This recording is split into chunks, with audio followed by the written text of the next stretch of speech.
जी नमस्कार, आप सभी का स्वागत है आपका आरकेएम एकेडमी पे।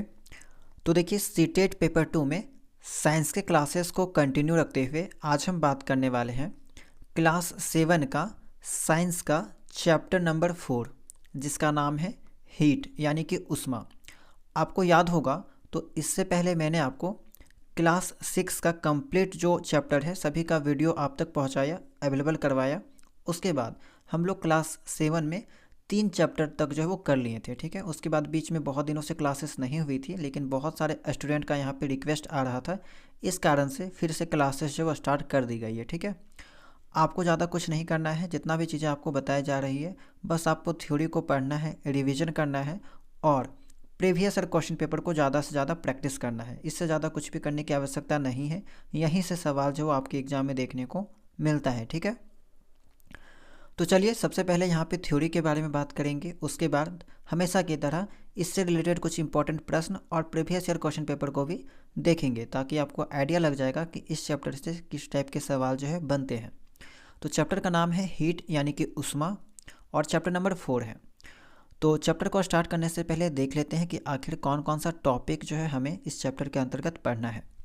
तो सबसे पहले जानेंगे हॉट एंड कोल्ड के बारे में, गर्म और ठंडा क्या होता है, टेम्परेचर क्या होता है, टेम्परेचर स्केल क्या होता है, टेम्परेचर को हम लोग जैसे मापते हैं तो उसके लिए कौन कौन सा स्केल का यूज किया जाता है, कौन सा डिवाइस का यूज किया जाता है, उसके बारे में जानेंगे। जब हम लोग टेम्परेचर को मापते हैं तो उस वक्त जो है कौन कौन सी सावधानियां हमें बरतनी चाहिए, ऊष्मा का संचरण कैसे होता है। इसमें बेसिकली हम लोग 3 टाइप्स के बारे में जानते हैं, conduction, convection, radiation. Conductors and insulator के बारे में जानेंगे, चालक क्या होता है, कुचालक क्या होता है। समुद्री हवा और स्थलीय हवा के बारे में जानने वाले हैं।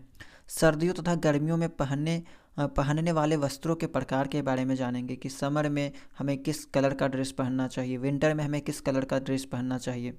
इसके अलावा थर्मस फ्लास्क के बारे में जानेंगे कि what is a thermos flask.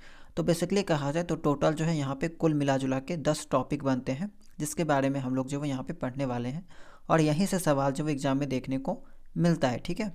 Class को लास्ट तक जरूर देखिएगा, सभी चीज़ें आपको बाइलिंगुअल बताई जाएगी और नोट्स भी आपको जो प्रोवाइड करा दिया जाएगा, या फिर आप यहाँ से जो नोट्स बना सकते हैं। बहुत ही बेहतरीन ढंग से सभी नोट्स यहाँ पे जो बनाया गया है, ठीक है।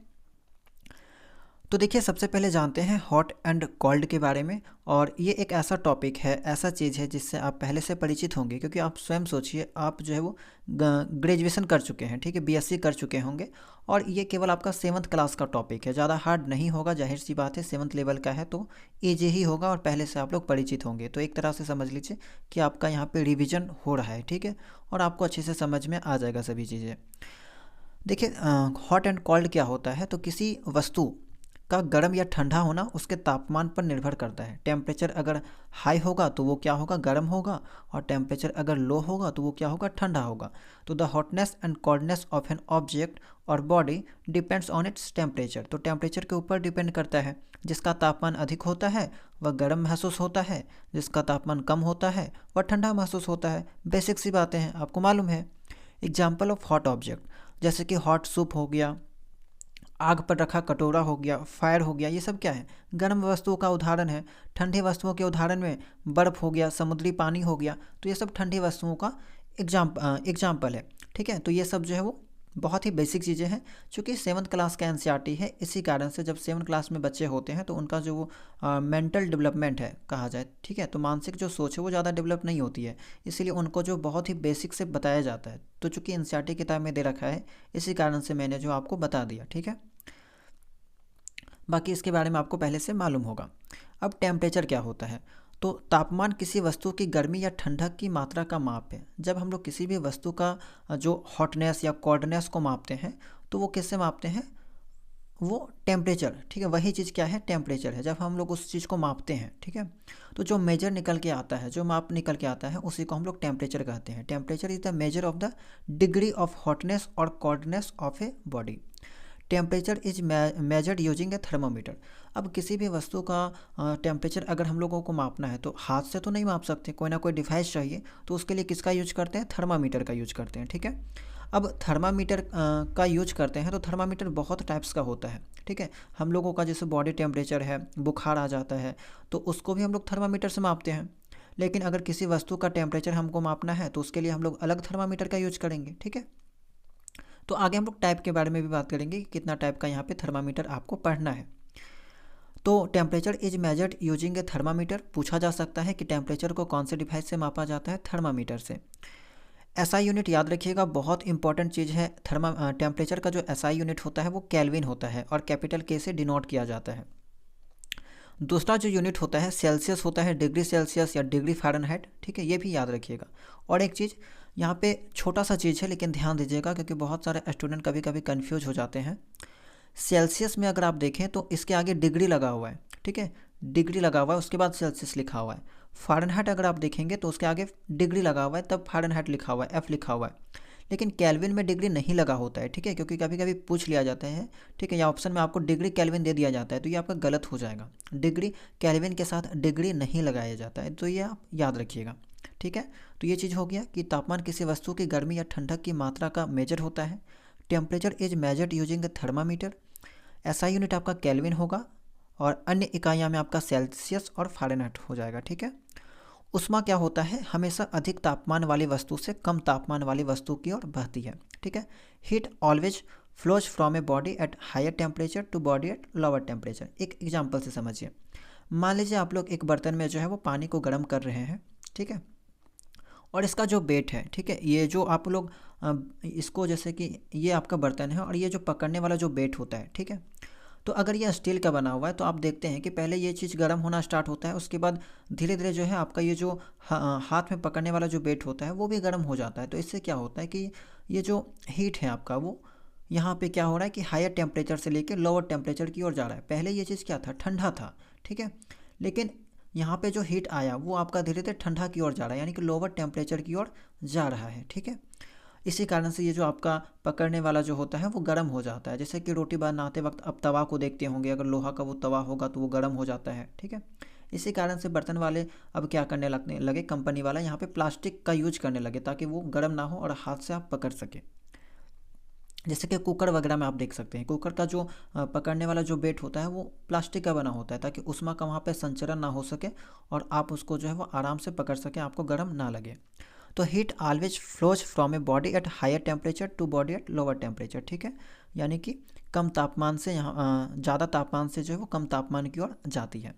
जब धातु का चम्मच गर्म सूप में रखा जाता है तो ऊष्मा जो सूप से चम्मच में प्रवाहित होती है। तो यहाँ पे भी आप एग्जांपल समझ सकते हैं, ठीक है। तो ये आपका हो गया यहाँ पे कि यहाँ पे जो है वो हीट कैसे जो है वो फ्लो करेगी, बहेगा, ठीक है, हीट के बारे में। अब दोनों में अंतर क्या है, हीट और टेम्परेचर दोनों अलग अलग चीज़ें हैं, सामान इसको नहीं मानिएगा। हीट क्या है तो इसको यहाँ पे इसका जो कन्फ्यूजन पॉइंट है, ठीक है, यहाँ पे बेसिकली स्टूडेंट कन्फ्यूज हो जाते हैं, इसी कारण से दोनों के बीच अंतर जो बताना आवश्यक है और आप इस चीज़ को समझिएगा। टेम्परेचर क्या है, यह बताता है कि कोई वस्तु कितना गर्म है या ठंडा है, ठीक है, यानी कि कोई वस्तु कितना गर्म है या ठंडा है उसको माप के ये बताता है टेम्परेचर। लेकिन हीट क्या है, हीट जो है वो एनर्जी का एक रूप है जो गर्म वस्तु से ठंडी वस्तु से प्रभावित होती है। अब आपको समझ में आ गया होगा कि टेम्परेचर एक केवल मेजर है, मापन है, ठीक है, माप है जो हमको ये बताता है कि कोई वस्तु कितना डिग्री गर्म है, कितना डिग्री ठंडा है। और हीट क्या है, ये एनर्जी का एक रूप है जो गर्म वस्तु से ठंडी वस्तु में फ्लो करेगा, बहेगा। अब देखिए, यह वस्तु के द्रव्यमान और तापमान दोनों पर निर्भर करेगा, डिपेंड करेगा, यानी कि मास एंड टेम्परेचर दोनों पर डिपेंड करेगा। लेकिन ये जो है आपका केवल गर्मी की मात्रा पर डिपेंड करेगा, पदार्थ की मात्रा पर डिपेंड नहीं करेगा, याद रखिएगा। तीसरा जो इंपॉर्टेंट चीज़ है वो है यूनिट, एसआई यूनिट को लेके। तो हीट का जो एसआई यूनिट होता है वो आपका जो है यहाँ पे जूल होता है या फिर कैलोरी कह लीजिए, ठीक है। खास करके ज़्यादातर जो यहाँ पे लिया जाता है वो जूल को लिया जाता है। हीट का जो एसआई यूनिट है वो जूल एसआई यूनिट में लिया जाता है। इसके अलावा अदर यूनिट में आपका कैलोरी को भी लिया जाता है। टेम्परेचर का एसआई यूनिट के बारे में बात किए तो टेम्परेचर का जो एसआई यूनिट है वो आपका केल्विन होता है, लेकिन अदर यूनिट में देखा जाए तो डिग्री सेल्सियस या डिग्री फ़ारेनहाइट भी लिया जाता है। तो इतना जानकारी जो है वो आपको पता होना चाहिए। कॉपी में अगर आप लोग नोट्स बना रहे हैं तो जितना भी छोटी छोटी बातें को हम आपको बता रहे हैं वो आपको लिखते हुए चलना है, क्योंकि एग्ज़ाम में जो है वो कभी कभी सवाल को घुमा के पूछ लिया जाता है और स्टूडेंट जो है वो बेसिक चीज़ें होने के कारण भी कंफ्यूज हो जाते हैं। और बहुत सारे स्टूडेंट जो वो यहाँ पे पासिंग मार्क्स भी नहीं ला पाते हैं। तो ये आपका हो गया। अब आगे देखिए टेम्परेचर स्केल्स के बारे में, तापमान मापने के पैमाने के बारे में। आगे बात करते हैं टेम्परेचर स्केल के बारे में, तापमान मापने के पैमाने के बारे में। अच्छा, आप इसको ऐसे समझिए, मान लीजिए कि 2 पॉइंट है, ठीक है, ए बी 2 पॉइंट है, एक लंबा डिस्टेंस है, मान लीजिए 10 किलोमीटर का कोई डिस्टेंस है। तो इस लंबे डिस्टेंस को आप कैसे कैसे माप सकते हैं, ठीक है। 2 पॉइंट मान लीजिए ए और बी। अब अगर 2 लंबा डिस्टेंस है, 2 लंबा दूरी है, तो इसको आप कैसे कैसे माप सकते हैं। तो इसके लिए विभिन्न स्केल का यूज किया जा सकता है, जैसे कि मीटर या किलोमीटर, जिसको हम लोग यूनिट के नाम से भी जानते हैं, ठीक है।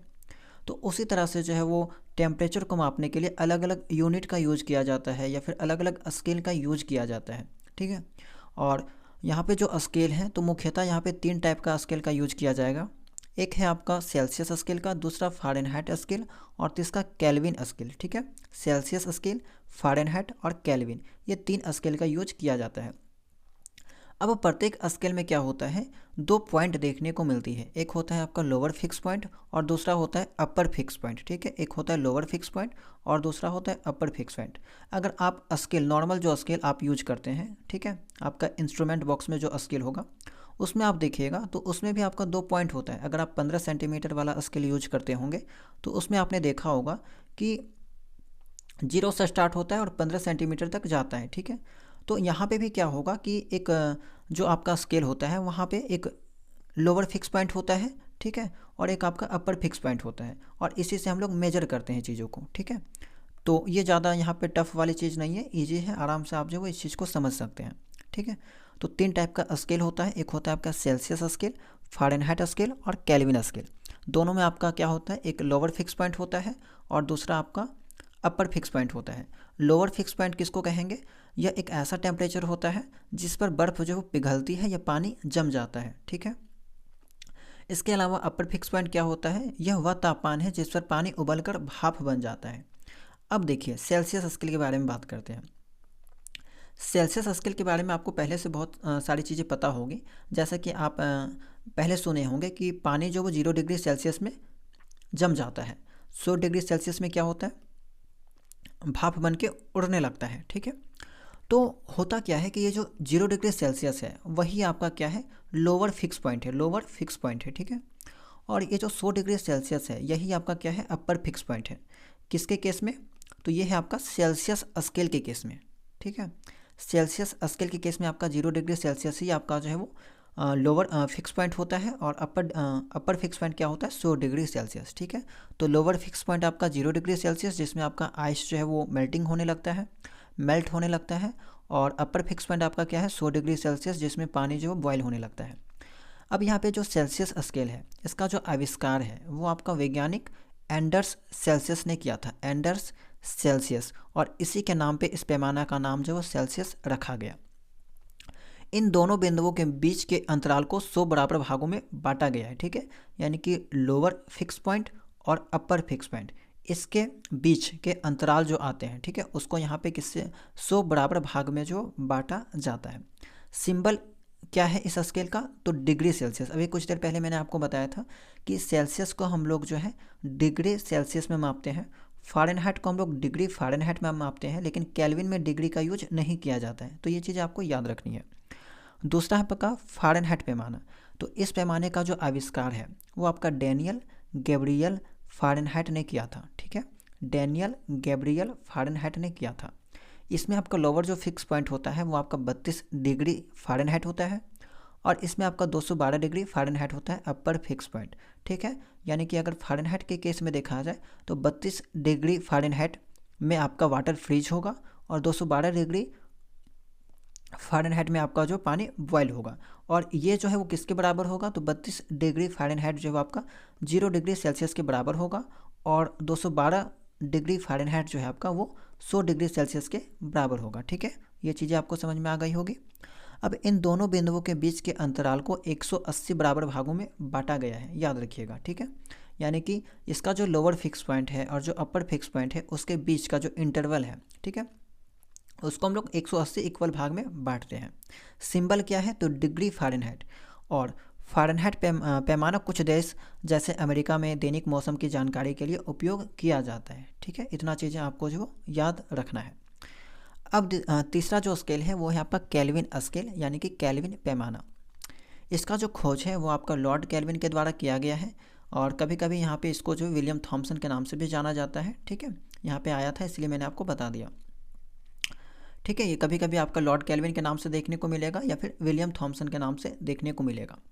लोअर जो फिक्स पॉइंट है इसके केस में वो आपका 273 केल्विन। हालांकि यहाँ पे जो खोज करता है, ठीक है, आविष्कारक जो है उसका नाम एग्जाम में नहीं पूछा जाता है, बहुत ही कम चांस है इसका पूछने का।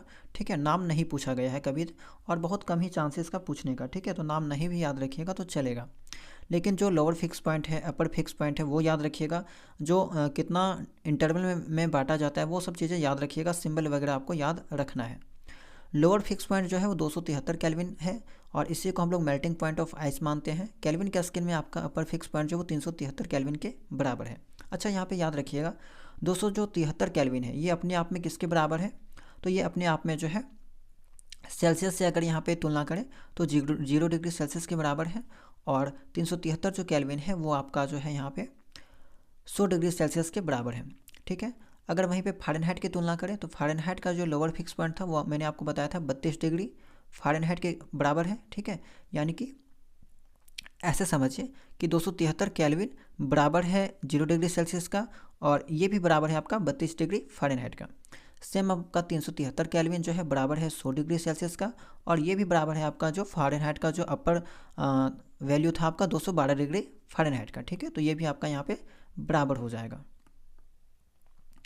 तो यानी कि सब जो है वो आपका बराबर है, तीनों बराबर है, और ये तीनों जो है वो आपका बराबर हो जाता है। इन दोनों बिंदुओं के बीच का जो अंतराल है वो 100 बराबर भागों में विभाजित किया जाता है, जो सेल्सियस पैमाने जैसा ही है। इस पैमाने का संकेत के होता है। देखिए यहाँ पे मैंने ये चीज़ भी लिख दिया है कि डिग्री के नहीं होता है, डिग्री केल्विन इसको कभी भी नहीं लिखा जाता है। इसे जो वो निरपेक्ष पैमाना यानी कि एब्सोल्यूट स्केल कहा जाता है, क्योंकि 0 केल्विन पर सभी अणुओं की गति सैद्धांतिक रूप से रुक जाती है। ठीक है, ऑल मॉलिक्यूल्स मोशंस थ्योरेटिकली जो है वो स्टॉप्स हो जाती है। इस कारण से जो इसको यहाँ पे एब्सोल्यूट स्केल के नाम से जाना जाता है। अब एक इम्पॉर्टेंट यहाँ पे न्यूमेरिकल टाइप का सवाल पूछा जाता है, खास करके यहाँ पे जो वो कन्वर्जन वाला, कि एक स्केल से जो है दूसरे स्केल में आपको कन्वर्ट करने के लिए कहा जाएगा। तो ये फॉर्मूला आपको याद रखना होगा, सेल्सियस, फ़ारेनहाइट और केल्विन। ठीक है, तीनों में क्या रिलेशन है? तो C/100 equal to F-32/180 equal to K-273/100। Formula कैसे बना है?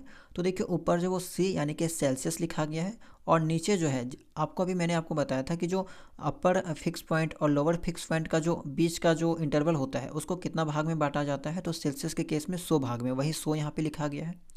इसके अलावा F में क्या किया गया है? F में उसका जो लोअर फिक्स पॉइंट है, जैसे इसको हम अच्छा से एक्सप्लेन कर देते हैं ताकि आपको समझ में आ जाएगा। जो फार्मूला बनाया जाता है वो कुछ ऐसे बनाया जाता है कि यहाँ पे आपका स्केल का नाम लिखा जाएगा, उसके बाद यहाँ पे जो वो लोअर फिक्स पॉइंट लिखा जाता है, लोअर फिक्स पॉइंट। ठीक है, लोअर फिक्स पॉइंट। ठीक है, बाय आपका जो है वो यहाँ पे जो इंटरवल है, जैसे कि 100 था सेल्सियस के केस में, बराबर हो जाएगा F32। अब यहाँ पे माइनस सेम करेंगे, जैसे यहाँ पे सेल्सियस में माइनस किए थे लोअर फिक्स पॉइंट, तो उसी तरह से फ़ारेनहाइट जो F है इसमें भी माइनस करेंगे इसका लोअर फिक्स पॉइंट। तो फ़ारेनहाइट का लोअर फिक्स पॉइंट आपको पता है 32 होते हैं। अब इसका जो इंटरवल है वो 180 में बांटा जाता है। ठीक है, अब यहाँ पे अगर आप केल्विन में देखिएगा तो केल्विन में भी आपको इसका लोअर फिक्स पॉइंट को माइनस करना होगा, जो कि 273 होता है, और इसको भी 100 बराबर भागों में बांटा गया था। तो फार्मूला जो वो ऐसा ही बना हुआ है। ठीक है, अब देखिए यहाँ पे जो सेल्सियस का जो लोअर फिक्स पॉइंट होता है वो 0 होता है, इसीलिए C में 0 घटाएंगे तो C ही बचेगा, इसीलिए यहाँ पे C/100 लिखा गया है। ठीक है, और सेम फार्मूला को यहाँ पे F-32/180 इक्वल टू K-273/100 जो वो लिखा गया है।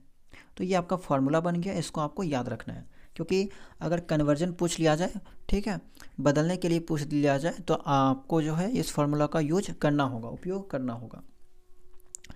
आगे का सवाल देखते हैं। यहाँ पे मैंने कुछ न्यूमेरिकल टाइप का सवाल लिया है, और इसको जो है स्वयं आपको कॉपी में करके देखना है। ठीक है, यहाँ पे हालांकि इसका सभी का आंसर है, लेकिन आप जो है वो कॉपी में करके देखिएगा, ट्राई ज़रूर कीजिएगा। जैसे कि एक सवाल है सेल्सियस टू फ़ारेनहाइट। ठीक है, अगर आपको दे दिया जाए कि सेल्सियस का कोई वैल्यू दे दिया जाए और बोलेगा कि इसको फ़ारेनहाइट में बदलो, जैसे कि 25 डिग्री सेल्सियस। ठीक है, आपसे सवाल पूछ लिया जाए कि 25 डिग्री सेल्सियस को फ़ारेनहाइट में बदला जाए, ठीक है, बदलने के लिए पूछा जाए, तो आप कैसे बदलेंगे? तो सेम यही फार्मूला का यूज कीजिएगा, इस फार्मूला का। ठीक है, तो यहाँ पे क्या करना है कि F इक्वल टू 9/5 इंटू सी का वैल्यू 25 हो जाएगा प्लस 32। तो आप जो यहाँ पे जैसे कि मान लीजिए अगर आप इस फार्मूला का यूज करते हैं, अच्छा ये जो फार्मूला है वो कहाँ से आया है? तो यहीं से आया है। जितना भी फार्मूला बनेगा वो आपका यहीं से बनेगा। ठीक है, तो उसको आप लोग इसको देख लीजिएगा, यहीं से सारा बनेगा, या फिर आप इस फार्मूला का यूज करके भी बना सकते हैं, आराम से आप आंसर ला सकते हैं। जैसे कि अगर हम इसी फार्मूला का यूज करें तो देखिए यहाँ पे जो रिलेशन पूछा गया है वो है सेल्सियस और फ़ारेनहाइट का, तो C/100। ठीक है, अच्छा इसी को हम यहाँ पे बना के आपको समझा देते हैं इस वाला फार्मूला से। C/100 बराबर है F-32/180। ठीक है, अब यहाँ पे जो है आपका किसका वैल्यू दे रखा है? सेल्सियस का वैल्यू दे रखा है, यानी कि 25 डिग्री सेल्सियस। तो सेल्सियस के जगह पे आपको 25 डिग्री पुट कर देना है।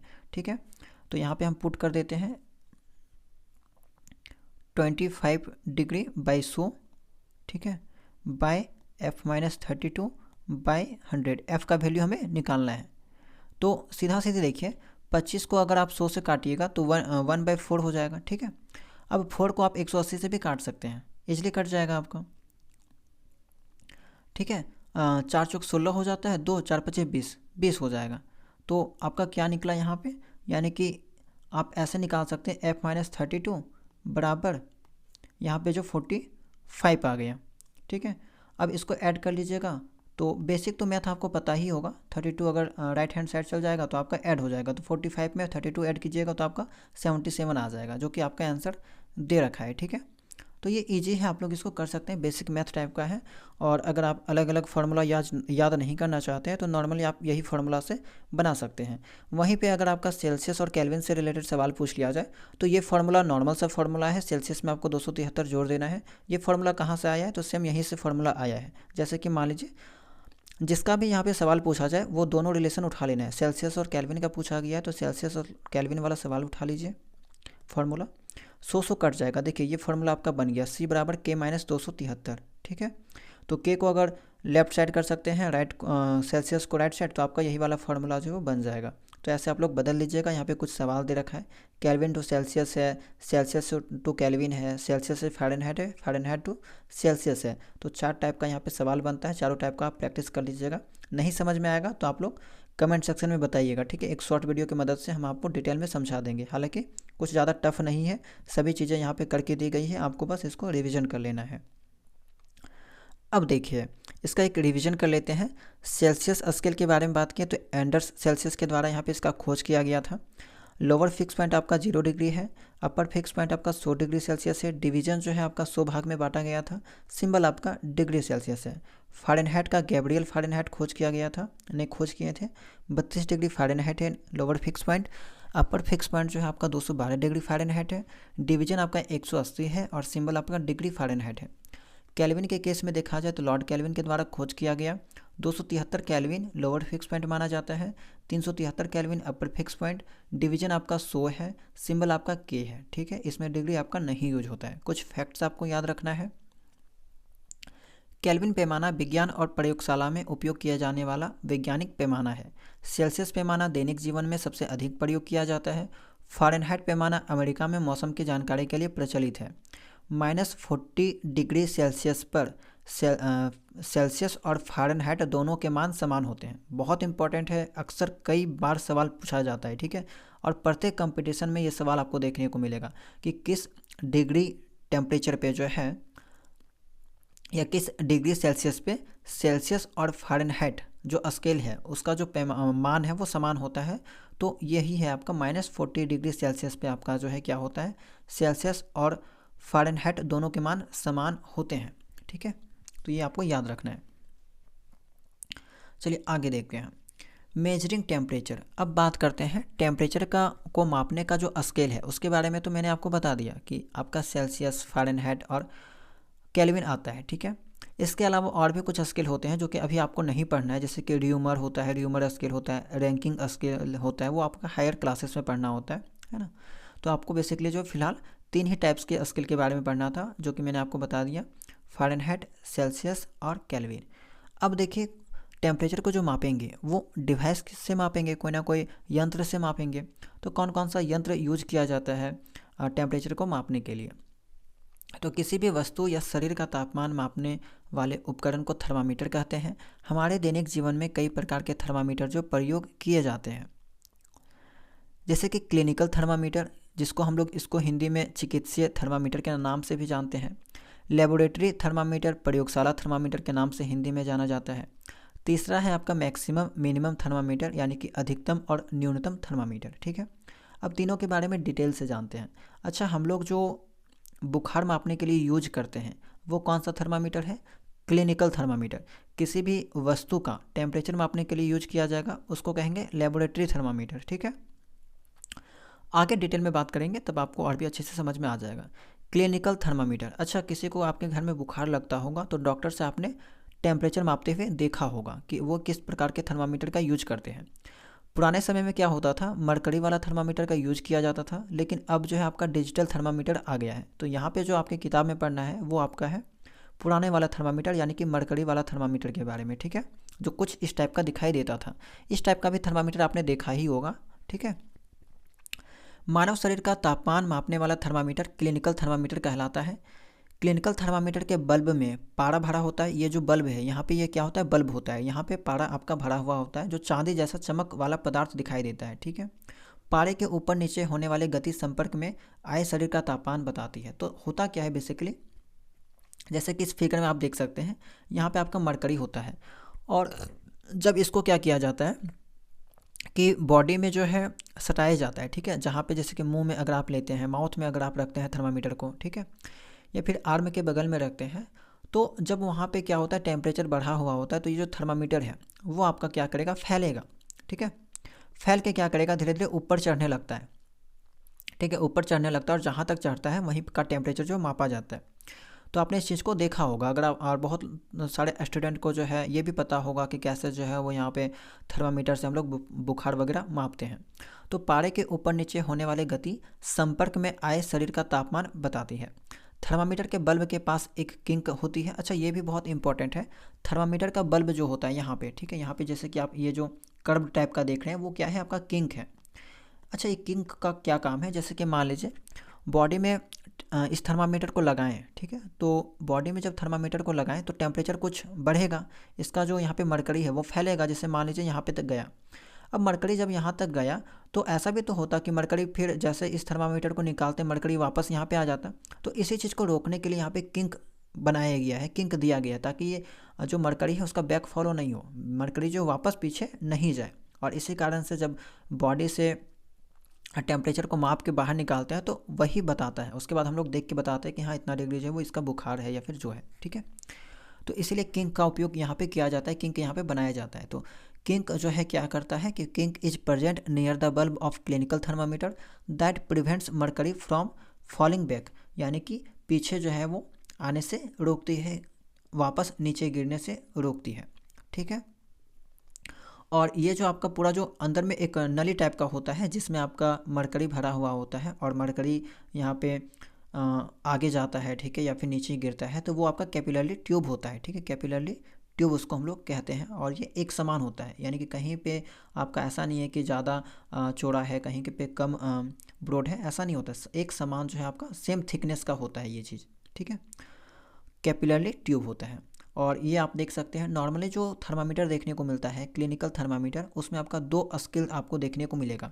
ऊपर में आपका जो वो सेल्सियस स्केल देखने को मिलता है और नीचे आपका जो है फ़ारेनहाइट स्केल देखने को मिलता है, जैसे कि आप इस थर्मामीटर में देख सकते हैं। ये भी आपका एक तरह से क्लिनिकल थर्मामीटर है। ऊपर वाला जो स्केल है वो आपका क्या है, सेल्सियस स्केल दिया गया है, जो कि आपका 35 डिग्री से लेकर 42 डिग्री तक दे रखा है, और नीचे आपका फ़ारेनहाइट का दे रखा है 94 से लेकर 108 डिग्री फ़ारेनहाइट तक। ठीक है, अब बहुत सारे स्टूडेंट यहाँ पे सोचेंगे कि सेल्सियस का जो स्केल होता है, पैमाना जो होता है, वो 0 डिग्री सेल्सियस से लेके 100 डिग्री सेल्सियस तक होता है, लेकिन इसमें आपका 35 डिग्री से 42 डिग्री तक ही क्यों दे रखा है। तो देखिए यहाँ पे जो इस थर्मामीटर का यूज जो किया जाता है वो होता है मानव तापमान को मापने के लिए, ठीक है, इंसान के बुखार को मापने के लिए।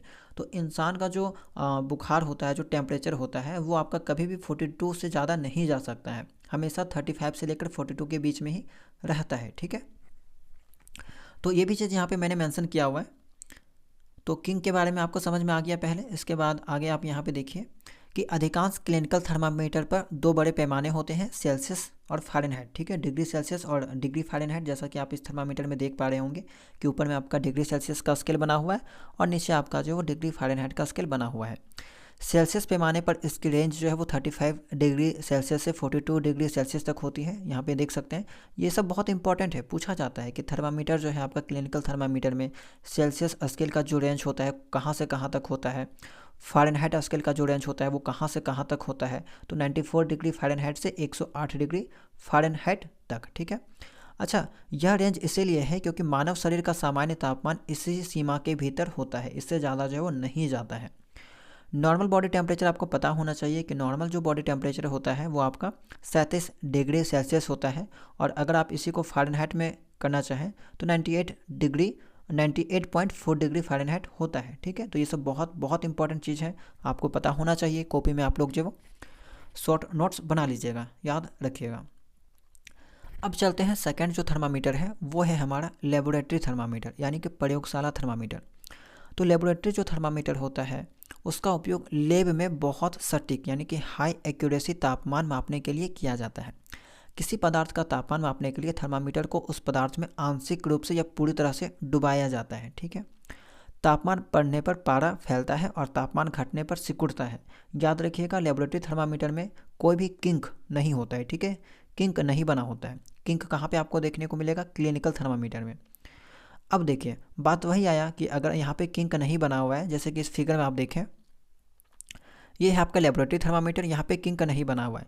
तो किंक अगर नहीं बना हुआ है तो जब टेम्परेचर मापा जाएगा तो पारा क्या होगा? फैलेगा और वो एक्सटेंड होगा, तो वापस भी तो यहाँ पे गिर सकता है ना पारा। तो इस केस में क्या होता है कि हम लोग अगर जैसे इसमें अगर पानी भरा हुआ है उसका टेम्परेचर मापना है तो हम लोग इस थर्मामीटर को जो है वो इसमें डुबा के ही रखेंगे और डुबा के ही हमको मापना होगा। अगर आप निकाल दीजिएगा तो इसका जो मरकरी है वो वापस गिर जाएगा, ठीक है। तो ये चीज़ आपको यहाँ पे ध्यान रखना है। लेबोरेटरी थर्मामीटर में किंक जो है वो नहीं होता है। तो यहाँ तक हो गया था कि प्रयोगशाला थर्मामीटर का उपयोग लैब में बहुत हाई एक्यूरेसी तापमान मापने के लिए किया जाता है। किसी पदार्थ का तापमान मापने के लिए थर्मामीटर को उस पदार्थ में आंशिक या पूरी तरह से डुबाया जाता है। तापमान बढ़ने पर पारा जो फैलता है, एक्सटेंड होता है, तापमान घटने पर सिकुड़ता है। प्रयोगशाला थर्मामीटर का जो सामान्य रेंज है वो है -10 डिग्री सेल्सियस से 110 डिग्री सेल्सियस। बहुत इंपॉर्टेंट है, रेंज से सवाल बहुत बार देखने को मिला है। कुछ पदार्थों का तापमान 0 डिग्री सेल्सियस से नीचे या 100 डिग्री सेल्सियस से ऊपर भी जा सकता है, इसीलिए इतनी बड़ी रेंज की यहाँ पे आवश्यकता होती है, यानी कि 110 डिग्री सेल्सियस तक जो है यहाँ पे दिया जाता है। अब देखिए यहाँ पे एक सवाल है कि क्या क्लिनिकल थर्मामीटर का उपयोग पानी के बॉइलिंग पॉइंट को मापने के लिए क्यों नहीं किया जा सकता? ठीक है, क्लिनिकल थर्मामीटर के बारे में मैंने आपको बता दिया, तो क्लिनिकल थर्मामीटर का उपयोग बॉइलिंग पॉइंट मापने के लिए क्यों नहीं किया जा सकता? तो आपने देखा कि क्लिनिकल थर्मामीटर का जो रेंज होता है वो कितना होता है? 35 डिग्री सेल्सियस से 42 डिग्री सेल्सियस, यानी कि अगर आप फ़ारेनहाइट में देखें तो 94 डिग्री फ़ारेनहाइट से लेकर 108 डिग्री फ़ारेनहाइट। लेकिन पानी का जो बॉइलिंग पॉइंट होता है वो 100 डिग्री सेल्सियस होता है, ठीक है। तो जाहिर सी बात है वो चीज़ नहीं नाप पाएगा। क्लिनिकल थर्मामीटर पानी के उबलने का तापमान नहीं माप सकता, क्योंकि पानी का जो क्वथनांक होता है वो 100 डिग्री सेल्सियस होता है, जो क्लिनिकल थर्मामीटर के रेंज से बहुत अधिक है। क्लिनिकल थर्मामीटर केवल मानव शरीर का तापमान मापने के लिए बनाया गया है। मानव शरीर का तापमान बहुत कम सीमा में बदलता है, 35 डिग्री सेल्सियस से 42 डिग्री सेल्सियस तक ही रहता है। इस सीमा से अधिक तापमान मापने के लिए प्रयोगशाला थर्मामीटर की आवश्यकता होती है, लेबोरेटरी थर्मामीटर का यूज किया जाता है। तो बॉइलिंग जो है पॉइंट ऑफ वाटर अगर मेजर करना है तो हम लोग यहाँ पे लेबोरेटरी थर्मामीटर का यूज करेंगे, ना कि क्लिनिकल थर्मामीटर का, ठीक है। प्रयोगशाला थर्मामीटर की रेंज जो है आपका -10 डिग्री सेल्सियस से लेकर 110 डिग्री सेल्सियस होने के कारण यह बहुत अधिक और बहुत कम तापमान भी माप सकता है। ये है आपका लेबोरेटरी थर्मामीटर का फिगर, आप इसको देख सकते हैं और हो सकता है तो आपने जो लैब में देखा भी होगा। ठीक है, अब देखिए लेबोरेटरी थर्मामीटर का जब हम लोग यूज करते हैं तो उस टाइम हमें कौन कौन सी यहाँ पे प्रिकॉशन जो है वो बरतनी चाहिए, कौन कौन सी सावधानियाँ जो है वो यहाँ पे बरतनी चाहिए। जैसे कि थर्मामीटर को सावधानी से पकड़ना चाहिए, किसी कठोर वस्तु से टकराने पर यह टूट सकता है क्योंकि कांच का बना होता है। थर्मामीटर को सीधा रखना चाहिए, तिरछा नहीं। बल्ब को उस पदार्थ से चारों तरफ से घिरा होना चाहिए जिसका तापमान मापा जा सकता है, यानी कि बल्ब वही बल्ब यानी कि मरकरी वाला बल्ब। ठीक है, जैसे कि यहाँ पे देखा जाए तो ये जो वो तिरछा रखा गया है तो इसको तिरछा नहीं रखा जाना चाहिए। और ये जो बल्ब है वो जो है इसके वॉल के साथ, ये जो गिलास है जो बीकर है उसके वॉल के साथ जो वो टच नहीं होना चाहिए। ठीक है, और ये जो आपका बल्ब था वो आपका चारों तरफ से उस वस्तु से घिरा होना चाहिए, वही चीज़ के बारे में लिखा गया है। बल्ब को कंटेनर की सतह को नहीं छूना चाहिए। तापमान मापते समय थर्मामीटर को हिलाना नहीं चाहिए। तापमान को तभी पढ़ें जब थर्मामीटर अभी भी पदार्थ के अंदर हो। ठीक है, तो ये लेबोरेटरी थर्मामीटर के बारे में बात किया जा रहा है कि तापमान को तभी आपको पढ़ना है जब थर्मामीटर जो है वो पदार्थ के अंदर हो, यानी कि पानी का अगर आप टेम्परेचर माप रहे हैं तो उसमें डुबा के ही रखिए और टेम्परेचर को उस टाइम मापिए। ऐसा नहीं है कि आप उसको निकाल दीजिएगा फिर मापिएगा, तो लेबोरेटरी थर्मामीटर में किंक नहीं होता है। ठीक है, वापस आपका पुराना वाला टेम्परेचर पे आ जाएगा। अब तीसरा जो यहाँ पे डिवाइस है, तीसरा जो थर्मामीटर है वो आपका मैक्सिमम मिनिमम थर्मामीटर। इसके बारे में ज़्यादा जानकारी आपके किताब में नहीं दे रखी है और ज़्यादा यूज भी इसका नहीं है। अधिकतम न्यूनतम थर्मामीटर का उपयोग पिछले दिन के अधिकतम और न्यूनतम तापमान को मापने के लिए किया जाता है। आप लोग फ़ोन वगैरह में जो टेम्परेचर वगैरह देखते होंगे, ठीक है, कि आज का कितना तापमान है, कितना नीचे तक तापमान गिरा, कितना ऊपर तक तापमान गया, तो वो जो चीज़ का जो मेजर है वो आपका इसी थर्मामीटर के द्वारा किया जाता है, मैक्सिमम और मिनिमम थर्मामीटर के द्वारा। This temperatures are usually reported in weather reports, या तापमान आमतौर पर मौसम रिपोर्ट में बताए जाते हैं। ठीक है, तो इतना जानकारी आपको पता होना चाहिए। चलिए, थर्मामीटर वाला जो टॉपिक है वो आपका ख़त्म हुआ। अब नेक्स्ट टॉपिक है आपका इस चैप्टर के अंतर्गत, वो है आपका ट्रांसफ़र ऑफ हीट, यानी कि ऊष्मा का संचरण। ऊष्मा एक जगह से दूसरी जगह संचरण करती है, तो कौन कौन से माध्यम हैं? तो 3 माध्यम यहाँ पे देखने को मिलता है। एक होता है आपका कंडक्शन, दूसरा होता है कन्वेक्शन और तीसरा होता है रेडिएशन। आपने पहले से इस चीज़ को सुन रखा होगा। कंडक्शन में क्या होता है? कंडक्शन को हिंदी में चालन कहते हैं। चालन वह प्रोसेस है, वह प्रक्रिया है जिसमें ऊष्मा का संचरण ठोस पदार्थों में होता है। ठीक है, यानी कि अगर ऊष्मा का संचरण होना है तो उसके लिए एक मीडियम चाहिए, सॉलिड जो है वो मीडियम चाहिए, तभी यहाँ पे ऊष्मा का जो वो संचरण होगा। ठोस में ऊष्मा गर्म भाग से ठंडे भाग की ओर चालन द्वारा जाती है। जैसे कि जब आप आग के पास एक धातु की रॉड को पकड़ते हैं तो कुछ समय बाद वह चालन के कारण गर्म हो जाता है। और जैसा कि स्टार्टिंग में ही मैंने आपको एग्जांपल दिया था, रोटी बनाते वक्त जब आप लोग तवा वगैरह का यूज करते हैं तो जो बेट होता है, जिस बेट को आप पकड़ते हैं, ठीक है, जैसे कि ये आपका तवा है, तो तवा जो है, तो तवा का जो बेट होता है वो क्या होता है, गर्म हो जाता है। ठीक है, यहाँ पे आप आग जलाते हैं, जैसे कि यहाँ पे आप समझिएगा, तवा जो आपका होता है, ठीक है, तो ये जो बेट होता है वो धीरे धीरे गर्म होने लगता है। अगर ये स्टील का बना है या लोहा का बना हुआ है तो चूँकि यहाँ पे जो हीट है आपका, ठीक है, वो क्या होता है, ट्रांसफ़र हो रहा है, यहाँ से जाके यहाँ पे आपका ट्रांसफ़र हो रहा है। और किस कारण हो रहा है, तो यहाँ पे ये पूरा क्या है, सॉलिड है आपका, सॉलिड के पार्टिकल्स हैं, तो उसी कारण से जो यहाँ पे हीट ट्रांसफ़र हो जा रहा है और आपको गर्म का एहसास होता है। तो यहाँ पे हीट का जो ट्रांसफ़र है, तो हीट का जो ट्रांसफ़र है वो कौन से प्रोसेस के कारण हुआ, कंडक्शन के कारण। ठीक है, तो कंडक्शन आपका वह प्रक्रिया है जिसमें ऊष्मा का संचरण ठोस पदार्थों में होता है। ठोस में ऊष्मा गर्म भाग से ठंडे भाग की ओर चालन द्वारा जाती है। जब आप आग के पास धातु की रॉड को पकड़ते हैं, ठीक है, केटली वगैरह जो है उसको पकड़ते हैं, तो आप यहाँ पे चालन के कारण जो वो गर्म हो जाती है, उसका हत्था जो होता है, जो पकड़ने वाला होता है। ठीक है, कन्वेक्शन संवहन क्या होता है, जब हवा या द्रव, अब यहाँ पे याद रखिएगा एयर और लिक्विड है, यहाँ पे सॉलिड नहीं आएगा। ठीक है, तो व्हेन एयर और liquid is heated the molecules near the heat source gate heated and move upward, यानी कि ऊपर की ओर यहाँ पे अणु जो है वो गर्म होकर ऊपर उठते जाते हैं, उठते रहते हैं। ठंडे अणु उनकी जगह लेने के लिए गर्म स्रोत की ओर बढ़ते हैं। अणुओं की वास्तविक गति से ऊष्मा का संचरण संवहन कहलाता है। The transfer of heat by the actual movement of molecules is called convection. Convection को समझिए, जैसे कि मान लीजिए आप लोग पानी वगैरह उबालते हैं, जैसे कि पानी यहाँ पे उबाला जा रहा है, तो यहाँ पे जो हीट है, आग से जो हीट निकल रहा है, तो वो सबसे पहले नीचे वाला पानी को पानी के मॉलिक्यूल्स जो है, वाटर का जो मॉलिक्यूल्स है उसको हीट करेगा।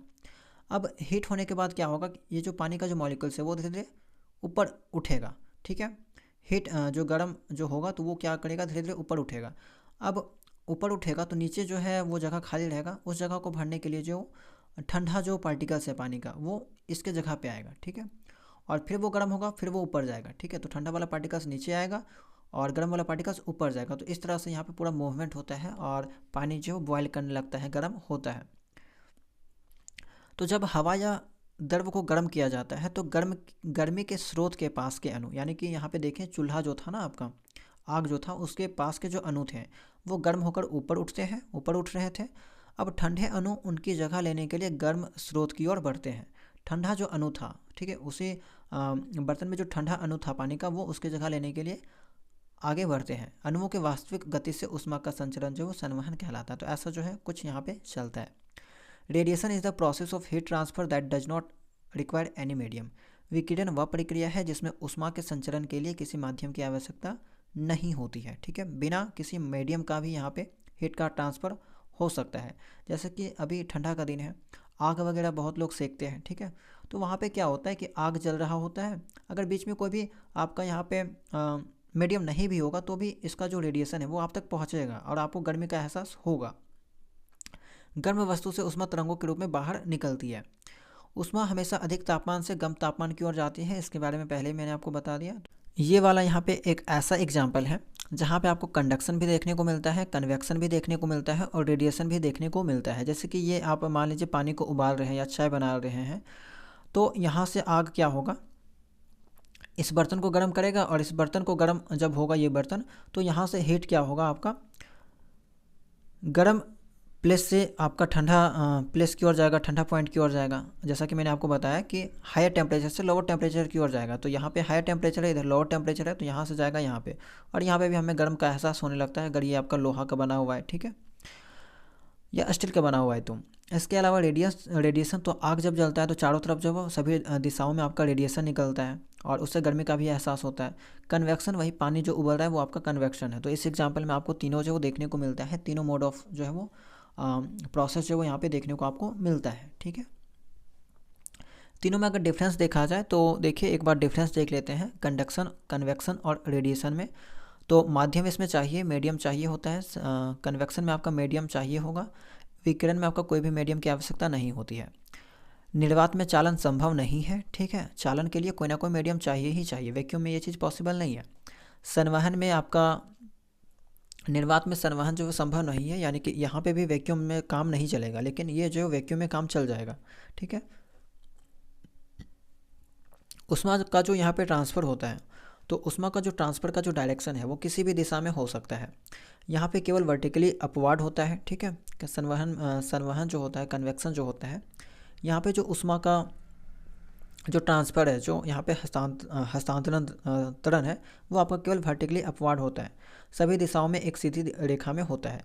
प्रक्रिया की गति या प्रक्रिया धीमी होती है, या प्रक्रिया चालन से तेज होती है, और यह प्रक्रिया सबसे तेज होती है। तो ये सभी इंपॉर्टेंट पॉइंट है, याद रखिएगा। अब यहाँ पे जो है एक सवाल है, इससे कुछ कॉन्सेप्ट आपका क्लियर होगा। जब आप अपना हाथ लो के ऊपर रखते हैं, ठीक है, फ्लेम के ऊपर रखते हैं, तो गर्मी क्यों महसूस होती है? तो यहाँ पे क्या होता है, दो प्रोसेस आपका जिम्मेदार है इसके लिए। आपको गर्मी संवहन यानी कि कन्वेक्शन और विकिरण यानी कि रेडिएशन के कारण महसूस होती है। लो के ऊपर की हवा क्या होती है, गर्म होकर हल्की हो जाती है और ऊपर उठती है। अब ऊपर उठेगी तो नीचे तो खाली हो जाएगा, और उसको भरने के लिए क्या होता है, ठंडी हवा आती है, ठीक है।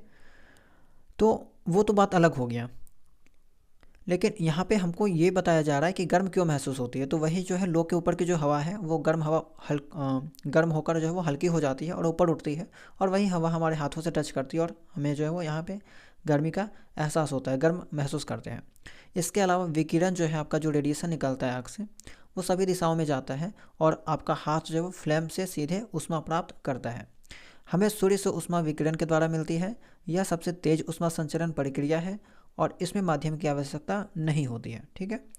क्योंकि आप देखते होंगे कि अंतरिक्ष क्या है, अंतरिक्ष में वैक्यूम है, ठीक है, निर्वात है, तो वहाँ से भी तो आपका क्रॉस हो रहा है सनलाइट, ठीक है।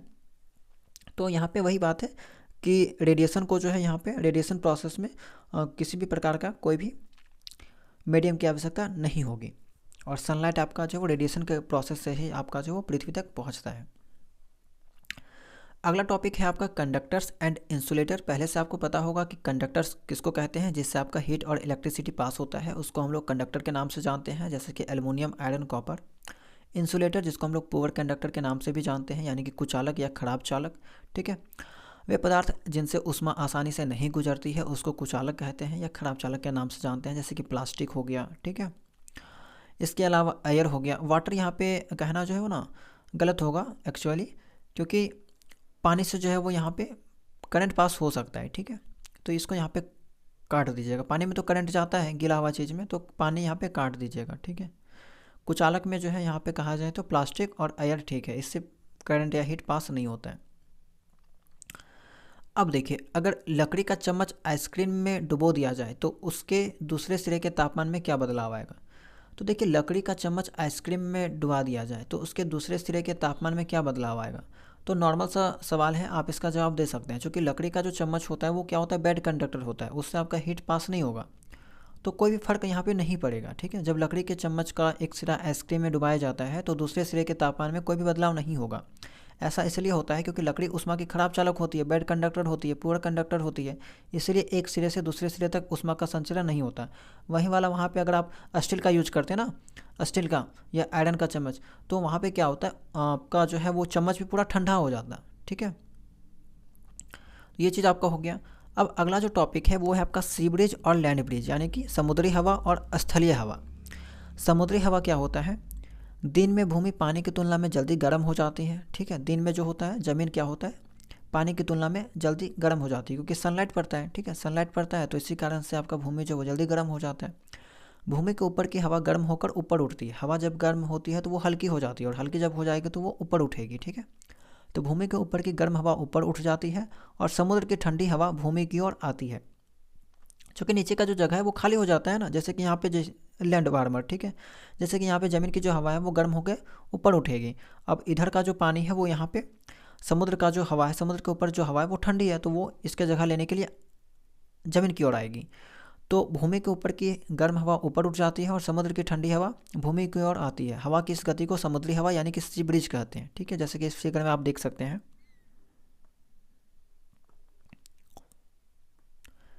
ये है आपका समुद्र, ये है आपका ज़मीन। ठीक है, भूमि। तो दिन के समय क्या होता है कि यहाँ की हवा जो है आपका ऊपर की ओर जाता है और इसका जगह लेने के लिए ये समुद्री हवाएं चलती है। ठीक है, लैंड ब्रिज में क्या होता है, रात के समय ये चीज़ें होती है।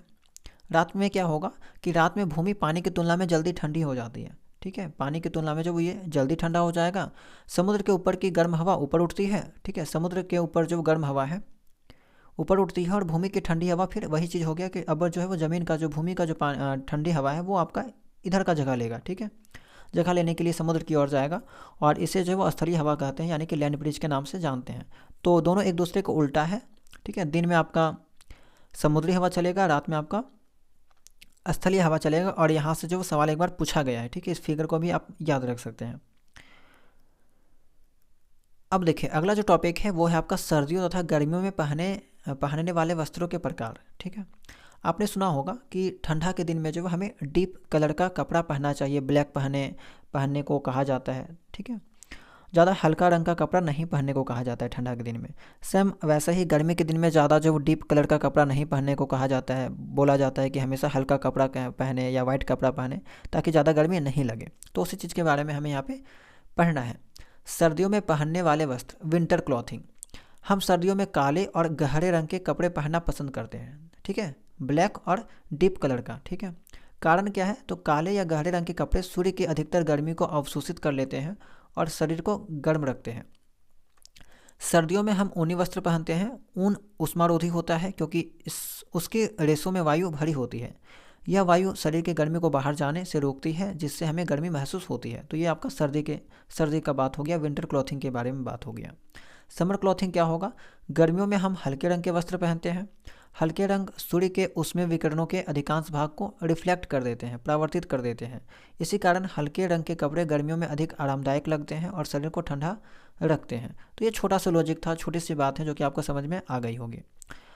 अब देखिए, इस चैप्टर का जो लास्ट टॉपिक है वो है आपका थर्मस फ्लास्क, यानी कि जो बोतल का यूज करते हैं आप लोग, और बहुत लोग करते होंगे घर में। अभी ठंडा का दिन है तो पानी को गर्म करने के लिए भी करते होंगे, तो उसके बारे में कुछ आपको जानकारी पता होना चाहिए। कि थर्मस जो फ्लास्क का जो बोतल है वो डबल वॉल्ड होता है, यानी कि उसमें 2 वाल्व देखने को मिलेगी, एक अंदर से आपको पता चलेगा, एक बाहर से पता चलेगा, ठीक है। अब इसमें क्या होगा कि it is use to keep liquids hot और cold for a long time. तो लंबे समय के लिए जो है इसमें हम लोग कोई भी लिक्विड को ठंडा या गर्म रख सकते हैं, यानी कि कहने का मतलब ये है कि बाहर का टेम्परेचर अंदर नहीं जाता है, अंदर का टेम्परेचर बाहर नहीं जाता है इस बोतल में। और आपने बोतल में पानी को रखा होगा तो आपको पता होगा कि 12-24 घंटा तक पानी जो गर्म का गर्म ही रखता है। कहने का मतलब यही है कि बाहर का टेम्परेचर अंदर नहीं जाता है, ठीक है। तो इसका जो कंस्ट्रक्शन है, जो बनावट है, वो कैसे होता है, तो इसमें आपका दोहरी कांच की बोतल होती है। अच्छा, इसमें ना आप लोग ध्यान दिए होंगे या नहीं दिए होंगे, तो अंदर में कांच होता है। अगर आप उस बोतल को, थर्मस वाला जो बोतल होता है, ठीक है, जैसे मिल्टन वगैरह का आता है और भी बहुत सारे कंपनी का आता है, ठीक है, तो उसको अगर आप एक बार पटक दीजिएगा ना, तो वो उसके अंदर एक कांच जैसा चीज़ होता है, कांच होता है, अगर वो टूट जाएगा तो फिर वो काम नहीं करने लगता है, पानी को जो वो गर्म नहीं रखेगा, ठीक है। इसीलिए कहा जाता है कि कभी भी इस टाइप की बोतल को गिराया नहीं जाए, ठीक है, गिराया नहीं जाने के लिए कहा जाता है, नहीं तो वो कांच टूट जाएगा और वो फिर बोतल काम हो जाएगा, नॉर्मल बोतल की तरह आप यूज कर पाएंगे उसको। दोनों दीवारों के बीच निर्वात होती है, ठीक है, तो दोनों जो वाल होती है उसके बीच में क्या होता है, निर्वात होता है, ऐसा उसको डिजाइन किया जाता है, वैक्यूम होता है ताकि उष्मा का जो वो यहाँ पे संचरण ना हो सके।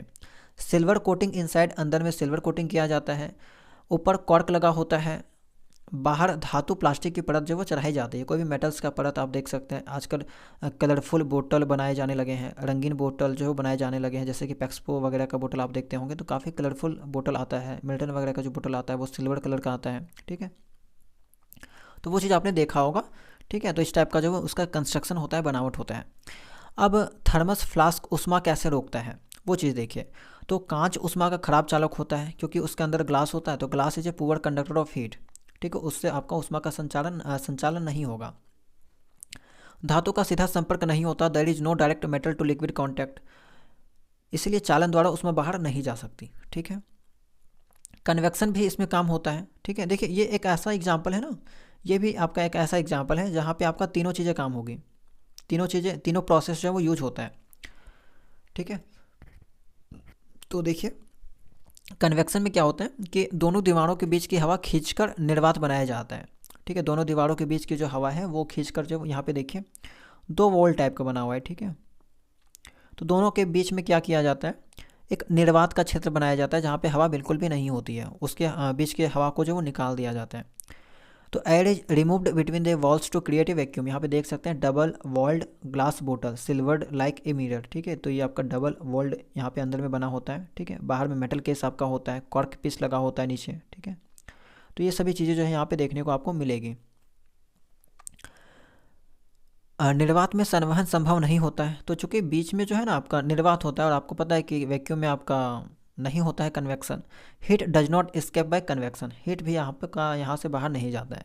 रेडिएशन रोकना, अंदर की दीवार पर सिल्वर की कोटिंग होती है, यह विकसित ऊष्मा को आप वापस प्रवर्तित करती है, यानी कि वो जो है उसी के अंदर रिफ्लेक्ट होता रहता है, इससे ऊष्मा बाहर नहीं जाती है, दस रेडिएशन लॉस इज प्रिवेंटेड। तो रेडिएशन के कारण भी यहाँ पे जो ऊष्मा का हानि नहीं होता है, लॉस नहीं होता है, तो और इस कारण से हमारा जो पानी है वो गर्म का गर्म ही रहता है, या फिर ठंडा अगर डालते हैं तो ठंडा का ठंडा ही रहता है, ठीक है। परिणाम क्या है, तरल पदार्थ जैसे पानी, चाय, कॉफ़ी बहुत देर तक गर्म रहते हैं और ठंडे तरल लंबे समय तक ठंडे भी रहते हैं। तो इस चैप्टर में इतना थ्योरी आपको पढ़ना था, ज़्यादा टफ वाली कोई भी चीज़ें नहीं थी, सभी चीज़ें आसान थी। उम्मीद करते हैं कि आपको जितना भी चीज़ें बताई गई होगी वो सभी चीज़ें समझ में आ गई होगी, ठीक है। अगर आप इस पीडीएफ को, ठीक है, 1 से 2 बार पढ़ लेंगे ना, अच्छे से रिवीजन कर लेंगे, या अगर आपने नोट्स बना लिया होगा, ठीक है, तो 1 से 2 बार अगर आप रिवीजन कर लेंगे तो आपको सभी चीज़ें जो है बहुत ही आसानी से समझ में आ जाएगी, क्योंकि ज़्यादा यहाँ पे एडवांस वाली कोई भी चीज़ें नहीं है, छोटा छोटा चीज़ है और आसान टाइप का जो वो चीज़ यहाँ पे आपको देखने को मिलता है, ठीक है। तो उम्मीद करते हैं कि जो भी चीज़ें आपको बताई गई होगी वो सभी चीज़ें समझ में आ गई होगी। कोई डाउट आपका होगा तो कमेंट सेक्शन में पूछ सकते हैं। अब चलते हैं इससे रिलेटेड कुछ इंपॉर्टेंट सवाल को देख लेते हैं जो आपके पिछले वर्षों में पूछे गए हैं या फिर जिसकी पूछने की जो है वो संभावना बनती है, ठीक है। तो चलिए एमसीक्यू प्रश्नों को अब देखते हैं। चलिए अब कुछ इंपॉर्टेंट सवालों को देख लेते हैं। पहला सवाल है, निम्नलिखित में से कौन सा तापमान का मात्रक नहीं है, टेम्परेचर का जो वो यूनिट नहीं है, सेल्सियस, फ़ारेनहाइट, केल्विन और पास्कल।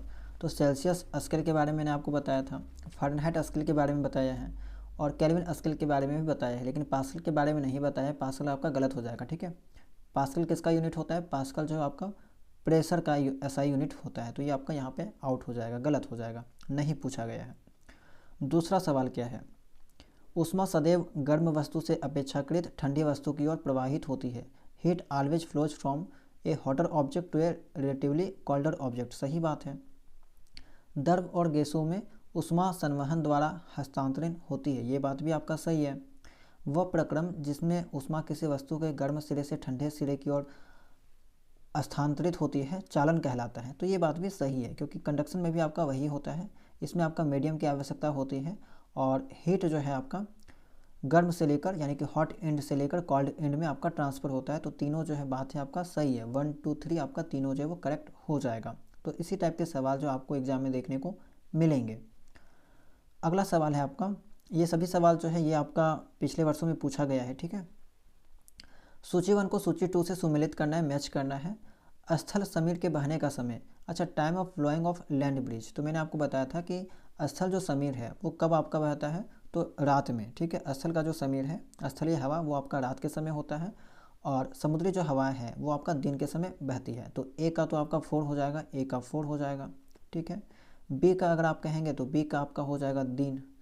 उसके अलावा गहरे रंग के कपड़े पहनने का समय, तो इसके बारे में भी मैंने डिस्कस किया कि गहरे रंग का जो कपड़ा है वो हमें ठंडा के दिन में पहनना चाहिए, यानी कि विंटर सीजन में पहनना चाहिए। सी का आपका 2 हो जाएगा और डी का जो है आपका हल्के रंग के कपड़े वो आपका ग्रीष्म में पहनना चाहिए, यानी कि ए का 4 3 2 1 4 3 2 1 ऑप्शन नंबर ए आपका सही हो जाएगा, ठीक है। तो ऐसे ही आपको जो है वो सवाल को टैकल करना होता है, बनाना होता है। चलिए अगला सवाल देखते हैं।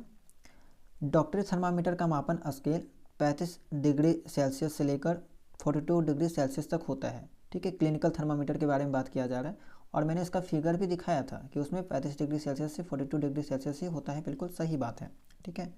और ह्यूमन का जो टेम्परेचर है, मानव का जो टेम्परेचर है, तापमान है, वो आपका इसी के बीच में जो रहता है, इसी कारण से इसको ऐसा डिजाइन किया गया है। डॉक्टरी थर्मामीटर में पारा का प्रयोग किया जाता है, बिल्कुल सही बात है। तो यहाँ पे दोनों स्टेटमेंट आपका सही है, 1 व 2 दोनों करेक्ट है। पांचवा सवाल है आपका, गहरे रंग के वस्तुएं हल्के रंग के वस्तुओं की अपेक्षा ऊष्मीय विकिरणों को कम अवशोषित करते हैं। तो देखिए गहरे रंग की जो वस्तुएं हैं हल्के रंग की वस्तुओं की अपेक्षा ऊष्मीय विकिरणों को कम अवशोषित करते हैं, गलत बात है। हमें ठंडा के दिन में गहरा रंग की वस्तु क्यों पहनना चाहिए, गहरा रंग का कपड़ा क्यों पहनना चाहिए, ताकि वो ऊष्मा को ज़्यादा से ज़्यादा अवशोषित करें और हमें गर्म रखें। तो ये तो आपका पहला वाला गलत हो गया। दूसरा वाला क्या है, ऊनी वस्त्र सर्दियों में हमें गर्म रखते हैं, इसका कारण यह है कि ऊन उष्मारोधी है तथा इसके रेशों के बीच वायु फंसे रहती है, ट्रैप रहती है। तो बिल्कुल सही बात है, ये आपका सही है। केवल 1 गलत है, केवल 2 गलत है। 1 और 2, अच्छा यहाँ पे बी वाला सही हो जाएगा ना, केवल 2 आपका सही है, सी तो आपका गलत हो गया, ठीक है। तो ऑप्शन नंबर बी जो है यहाँ पे आपका सही हो जाएगा, केवल 2 ही आपका जो है यहाँ पे सही कहा गया है। अगला सवाल है आपका, यदि किसी निश्चित ताप के लोहे के गोले को उसी ताप के जल में डुबाया जाएगा, ठीक है, दोनों का टेम्परेचर जो है वो समान है। पहला ऑप्शन दे रखा है, लोहे के उष्मा का अच्छा चालक होने की वजह से लोहे का गोला और गर्म हो जाएगा। लोहे का गोला ठंडा तथा जल का ताप अधिक हो जाएगा। लोहे के गोले तथा जल के ताप में कोई परिवर्तन नहीं होगा। गोले तथा जल दोनों का ताप कम हो जाएगा। केवल 1, केवल 2, केवल 3, केवल 4, इस टाइप के सवाल जो एग्जाम में पूछे गए हैं और बहुत सारे स्टूडेंट कन्फ्यूज हो जाते हैं, लेकिन आपको सवाल में ही जो है जवाब दे रखा है। यहाँ पे बोल दिया गया है कि ताप जो है वो यहाँ पे दोनों का जो टेम्परेचर है वो आपका सेम टेम्परेचर है। और मैंने आपको बताया था कि हीट का जो ट्रांसफ़र होता है वो आपका हमेशा हॉट एंड से लेकर कोल्ड एंड में होता है, ठीक है। हॉट ऑब्जेक्ट से लेकर कोल्ड ऑब्जेक्ट में होता है। चूँकि यहाँ पे जो टेम्परेचर है वो दोनों का तो सेम है ना, तो जाहिर सी बात है अगर टेम्परेचर सेम है तो यहाँ पे बहेगा ही नहीं, यानी कि यहाँ क्या होगा, लोहे के गोले तथा जल के ताप में कोई परिवर्तन नहीं होगा, ठीक है।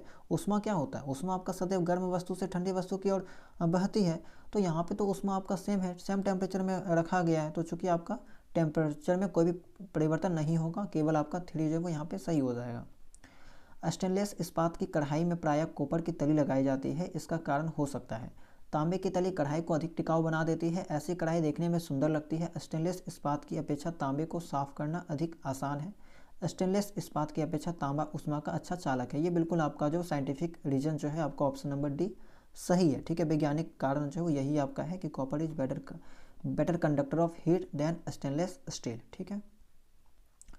1 लीटर जल जिसका तापमान 0 डिग्री सेल्सियस है तथा 1 लीटर जल जिसका तापमान 40 डिग्री सेल्सियस है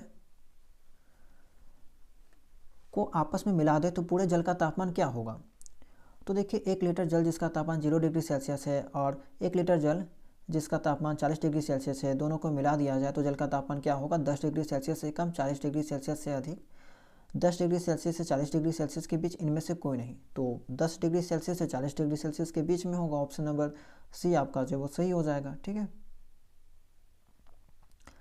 बर्फ़ में लकड़ी का चम्मच डाला जाए, तो ये वाला एग्जाम्पल मैंने लिया भी था और बताया भी था कि बर्फ़ में लकड़ी का चम्मच डाला जाए तो चालन के कारण दूसरा सिरा ठंडा हो जाएगा, चालन के कारण गर्म हो जाएगा, कुचालक होने के कारण कोई प्रभाव नहीं पड़ेगा। और यहाँ पे भी ना स्टूडेंट क्या करते हैं, कंफ्यूज हो जाते हैं, डायरेक्ट लगा देंगे कि बर्फ़ में लकड़ी का चम्मच डाला जाए तो चालन के कारण दूसरा सिरा ठंडा हो जाएगा। ये वाला बहुत लोग लगा देते हैं, जो कि गलत है, क्योंकि यहाँ पे बर्फ़ में लकड़ी का चम्मच है। लकड़ी का चम्मच क्या होता है, उष्मा का जो है वो बैड कंडक्टर होता है, उसमें कोई भी इफेक्ट नहीं पड़ेगा। ठीक है।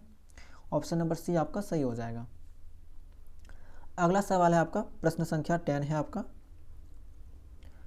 20 डिग्री ताप पर जल में 20 डिग्री ताप के लोहे की छड़ डालने पे, उसी टाइप का सवाल है, पहले मैंने बात किया है, छड़ का तापमान बढ़ जाएगा।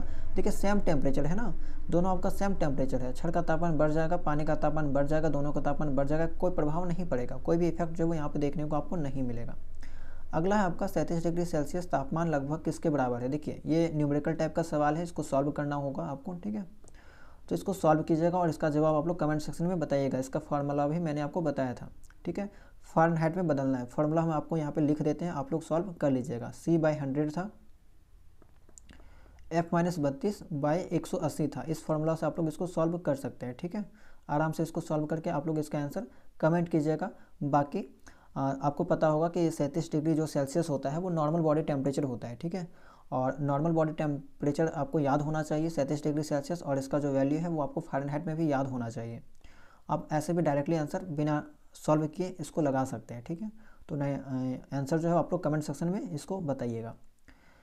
अगला है आपका 0 डिग्री कितने डिग्री फ़ारेनहाइट के बराबर होता है, इसका भी आंसर आप लोग कमेंट कीजिएगा, प्रश्न संख्या 11 और 12। ठीक है, यानी कि 0 डिग्री सेल्सियस को अगर फ़ारेनहाइट में बदला जाए तो क्या होगा, इसका भी आंसर आप लोगों को कमेंट करना है।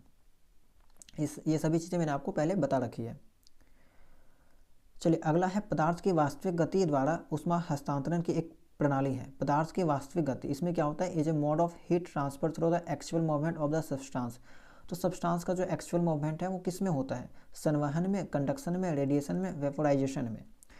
तो देखिए कंडक्शन में क्या होता था कि जो पार्टिकल्स थे, एक पार्टिकल्स अपना ऊष्मा को दूसरे पार्टिकल्स को देता था, फिर दूसरा वाला तीसरे पार्टिकल्स को, तीसरा वाला चौथे पार्टिकल्स को, इस तरह से एक पॉइंट से जो है वो बी पॉइंट तक हीट का ट्रांसफ़र होता था। लेकिन मैंने आपको कन्वेक्शन में बताया था, कन्वेक्शन में क्या होता है, पार्टिकल्स का मूवमेंट होता है। ठीक है, अगर पानी को गर्म करते हैं तो नीचे वाला जो बर्तन का जो नीचे पानी है वो आपका गर्म होकर ऊपर जाएगा, फिर इसका जगह जो वो ठंडा वाला पानी के कण आएंगे। तो एक्चुअल जो यहाँ पे मूवमेंट देखने को मिलता है वो आपका कन्वेक्शन में देखने को मिलता है, कंडक्शन में आपका पार्टिकल्स का मूवमेंट नहीं होता है। ठीक है, तो ऑप्शन नंबर ए जो है यहाँ पे आपका सही हो जाएगा। 14 है, थोड़ा सा लॉन्ग सवाल है, आपको यहाँ पे ध्यान देना है, क्योंकि एग्जाम में आपको जो वो लंबा सवाल ही पूछा जाता है। ऊष्मागतिकी के अध्ययन में विशेष रूप से ऊष्मा की अवधारणा पर चर्चा करते समय तापमान मापने में थर्मामीटर की भूमिका मौलिक है। इस संदर्भ में कौन सा थर्मामीटर विशेष रूप से मनुष्य के शरीर का तापमान को मापने के लिए डिजाइन किया गया है और इसकी तापमान सीमा क्या है।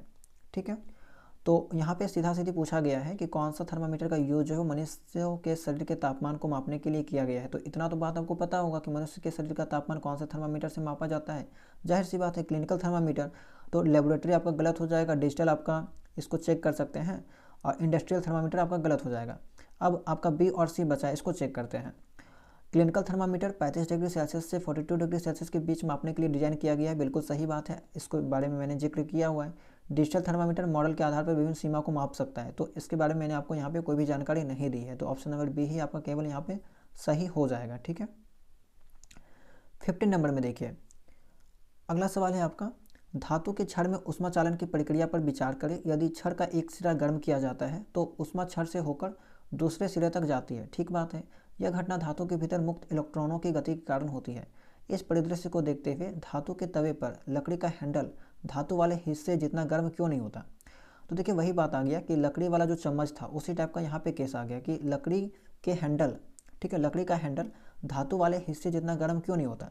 तो आपको पता है कि लकड़ी का जो हैंडल होता है वो आपका बेड कंडक्टर होता है, यानी कि ऊष्मा का कुचालक होता है, और ऊष्मा का कुचालक में क्या होगा, फ्री इलेक्ट्रॉन्स नहीं होते हैं। ठीक है, लकड़ी में मुक्त इलेक्ट्रॉनों का अभाव होता है जो तीव्र ऊष्मा स्थानांतरण में सहायक होते हैं। तो बिल्कुल सही बात है, जो बेड कंडक्टर होता है उसमें आपका फ्री इलेक्ट्रॉन्स नहीं होते हैं, ये आपका सही हो जाएगा। अगर ऑप्शन को देखा जाए तो लकड़ी धातु की तुलना में अधिक तेजी से ऊष्मा का संचालन करता है, गलत बात है। लकड़ी तो ऊष्मा का संचालन करेगा ही नहीं, लकड़ी सारी ऊष्मा सोख लेता है, ऊष्मा सोखेगा ही नहीं, बेड कंडक्टर है। लकड़ी ऊष्मा को धातु में वापस परिवर्तित करती है जिससे उसका तापमान बढ़ जाता है, ये भी आपका गलत है। ठीक है, ऑप्शन नंबर 1 जो आपका करेक्ट हो जाएगा, साइंटिफिक रीजन आपका वही है। अगला सवाल 16 देखते हैं। गर्मियों के दौरान लोगों को गर्मी से निपटने के उपाय के रूप में हल्के रंग के कपड़े पहनने की सलाह दी जाती है, बिल्कुल सही बात है। हल्के रंग सूर्य के प्रकाश को बेहतर ढंग से प्रवर्तित करते हैं जिससे कपड़ों द्वारा अवशोषित ऊष्मा कम होती है और पहनने वाला कम गर्मी महसूस करता है। ठीक है, तो दोनों बिल्कुल सही बात है और करेक्ट एक्सप्लेनेशन भी आपका यहाँ पे दे रहा है। ठीक है, तो ऑप्शन नंबर ए आपका सही हो जाएगा। 17 देखते हैं, अगला सवाल है, ऊष्मा स्थानांतरण तंत्र की विशेषताओं और व्यवहार के संबंध में निम्नलिखित कथनों का मूल्यांकन कीजिए। चालन गैसों में सबसे प्रभावी है। ठीक है, चालन जो है वो कंडक्शन मोस्ट इफेक्टिव किस में है, गैसेस में। तो क्या मैंने आपको बताया था कि कंडक्शन आपका गैसेस में होता है, बिल्कुल भी नहीं। कंडक्शन के बारे में मैंने आपको बताया था कि कंडक्शन आपका कहाँ पे होगा, आपका कंडक्शन जो है कहाँ पे होता है, सॉलिड में होता है। अब यहाँ पे ना कुछ अपवाद याद रखिएगा, कंडक्शन जो सबसे ज़्यादा जो इफेक्टिव है वो आपका सॉलिड में होता है, लेकिन इसके अलावा गैस में भी आपका कंडक्शन हो सकता है, गैस में भी कंडक्शन हो सकता है लेकिन बहुत कम। ठीक है, मोस्ट इफेक्टिव नहीं होता है, बहुत कम होता है, गैस में जो है वो बहुत कम होता है। कभी कभी अपवाद में सवाल पूछ लिया जाता है, तो गैस में भी कंडक्शन हो सकता है लेकिन बहुत कम होता है। ठीक है, दूसरा जो स्टेटमेंट है, संवहन के परिणाम स्वरूप गर्म तरल पदार्थ ठंडे क्षेत्रों की ओर चला जाता है। तो सत्य बात है। ठीक है, गर्म जो द्रव है या फिर वायु है वो ठंडे क्षेत्रों की ओर बहती है, गर्म हवा ऊपर उठता है, ठंडा नीचे आता है। तो ये बात बिल्कुल सही है, ये वाला आपका गलत है, स्टेटमेंट 1। तीसरा स्टेटमेंट है, विकिरण निर्वात में भी हो सकता है, radiation can occur even in vacuum, बिल्कुल सही बात है। और सूर्य की रोशनी हमारे तक पहुंचती है, पृथ्वी तक पहुंचती है इसी प्रक्रिया के कारण। धातुएं आमतौर पर ऊष्मा की खराब चालक होती है, ये भी आपका गलत दे रखा है ना। Metal are generally poor conductor of heat, नहीं, ये तो आपका गुड कंडक्टर होता है, ये आपका गलत दे रखा है। पूछा क्या है कि सही वाला आपको जो टिक करना है। देखिए कथन आपका अगर कहा जाए तो S1 S4 असत्य है, S1 S4 असत्य है, S2 S3 सत्य है। तो बिल्कुल सही बात है, ऑप्शन नंबर 1 ही हमारा सही हो जाएगा। S1 S4 जो वो गलत है और S2 S3 सही है, आगे चेक करने की आवश्यकता नहीं है। ठीक है, टाइम आपको बचाना है तो सभी ऑप्शन को देखने की आवश्यकता नहीं होती, अगर आप कंफर्म है तो उसको टिक करके आगे बढ़ सकते हैं। चलिए अगला सवाल देखते हैं, मुख्य कारण क्या है कि रेगिस्तान में रहने वाले लोग उच्च तापमान के बावजूद मोटी बाहरी परत सहित बहुस्तरीय वस्त्र पहनना पसंद करते हैं, यानी कि मल्टी लेयर वाले जो है वो क्लॉथिंग पहनना पसंद करते हैं। आपने देखा होगा रेगिस्तान में जो लोग होते हैं वो गर्मी में भी बहुत सारा जो है कपड़ा पहनते हैं, मोटा मोटा कपड़ा पहनते हैं। इसका पीछे क्या वजह है, तो रेत और धूल के तूफानों से बचने के लिए, पसीनों को सोखने और निर्जलीकरण को रोकने के लिए, वायु परिसंचरण और ऊष्मा अवयव को सुविधाजनक बनाने के लिए, सूर्य के प्रकाश को परिवर्तित करने और ऊष्मा अवशोषण को न्यूनतम करने के लिए। तो आपका जो मेनली साइंटिफिक जो रीजन है वो ऑप्शन नंबर 4 है। मोटे और हल्के रंग के जो मल्टी लेयर जो क्लॉथ होते हैं, ठीक है, वो सूर्य के प्रकाश को क्या करते हैं, रिफ्लेक्ट करते हैं, परिवर्तित करते हैं और बाहरी गर्मी को शरीर तक पहुँचने से रोकते हैं। यानी कि बाहर का जो गर्मी है ना वो शरीर के अंदर जो है वो पहुँचने से रोकता है। कपड़ों की परतों के बीच की हवा, जो कपड़ा वो पहनते हैं ना उसके बीच हवा होती है। अब हवा जो है एक तरह से इंसुलेटर का काम करती है जिससे शरीर अपेक्षाकृत ठंडा रहता है, बाहर का गर्मी जो वो शरीर तक नहीं पहुंच पाता है। इसीलिए रेगिस्तान के लोग ऊंचे तापमान में भी मोटी परत वाले कपड़े जो पहनना पसंद करते हैं। अगला सवाल है आपका,